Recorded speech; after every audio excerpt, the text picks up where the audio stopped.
आज आपको मेरी एक कहानी सुनाने जा रही हूँ, तो सुनते हैं। मेरा नाम सुनीता है।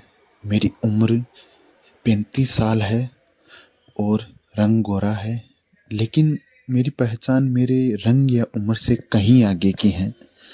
मेरी असली पहचान उन अनुभवों से बनी है जो मैंने चुपचाप सहते हुए जिए हैं। ये कहानी मैं किसी कल्पना के आधार पर नहीं, बल्कि अपनी जिंदगी के सच के सहारे सुना रही हूँ। जब मैं पीछे मुड़कर देखती हूँ तो लगता है कि मेरी जिंदगी ने मुझे बहुत जल्दी परिपक्व बना दिया। मेरी शादी कम उम्र में हो गई थी। सपने साधारण थे, लेकिन दिल में बहुत भरोसा था। मेरे पति एक अच्छे इंसान थे।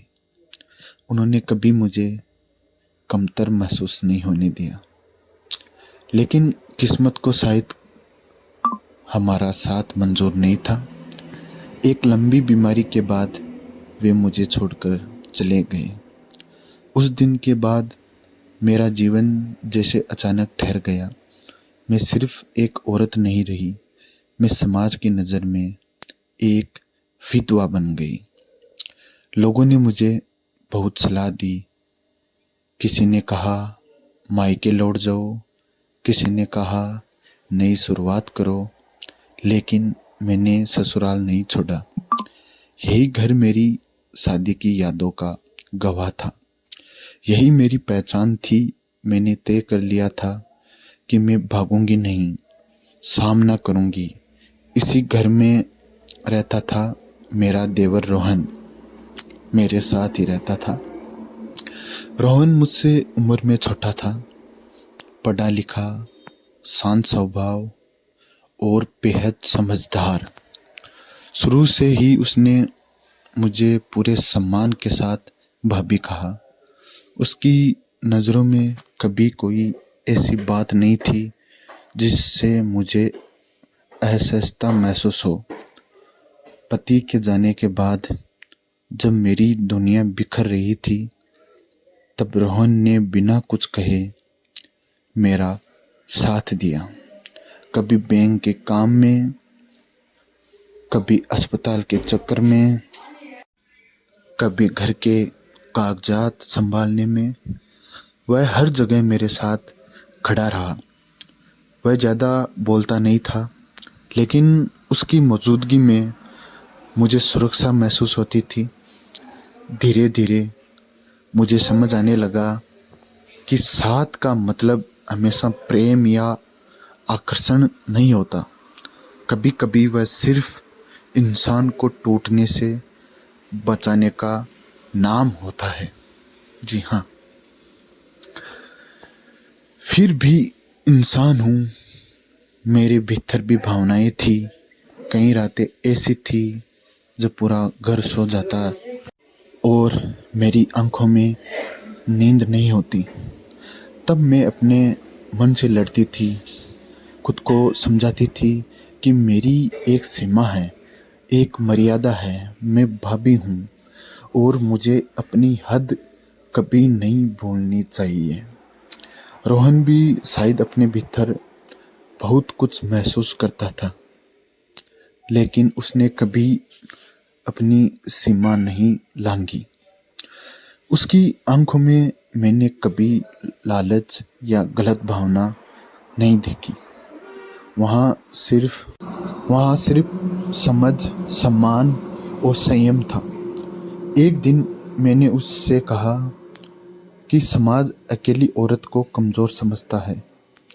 उसने बिना सोचे कहा कि अकेलापन और कमज़ोरी एक नहीं होते और मैं उनसे कहीं ज़्यादा मजबूत हूँ। उस दिन पहली बार मुझे लगा कि किसी ने मेरी आत्मा को सच में देखा है। समय के साथ मैंने खुद को रोने से ज़्यादा काम में लगा दिया।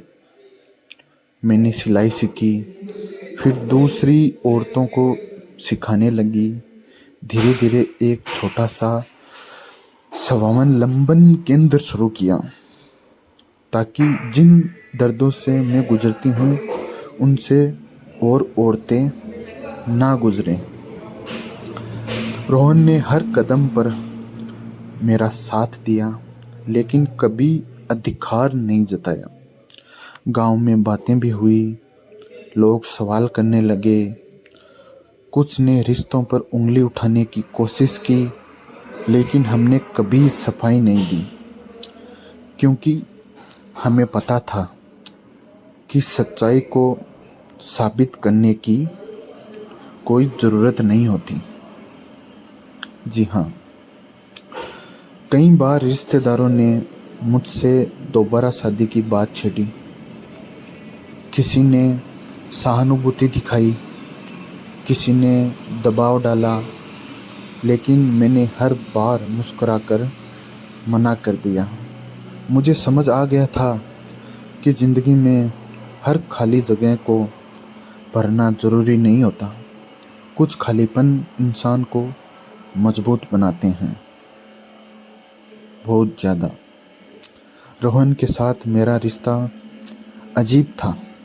उसे नाम देना आसान नहीं था, लेकिन समझना बहुत आसान था।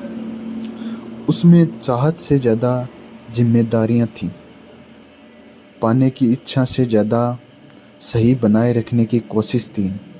हमने कभी अपनी सीमा नहीं तोड़ी, क्योंकि हम जानते थे कि एक कदम भी गलत दिशा में गया तो यह रिश्ता कलंक बन जाएगा, हमारे लिए और समाज के लिए। एक दिन रोहन को शहर में नौकरी मिल गई। उसने जाने की खबर सुनकर मेरा मन भारी हो गया। जाने से पहले उसने मेरे पैर छुए। मैं घबरा गई और मना किया।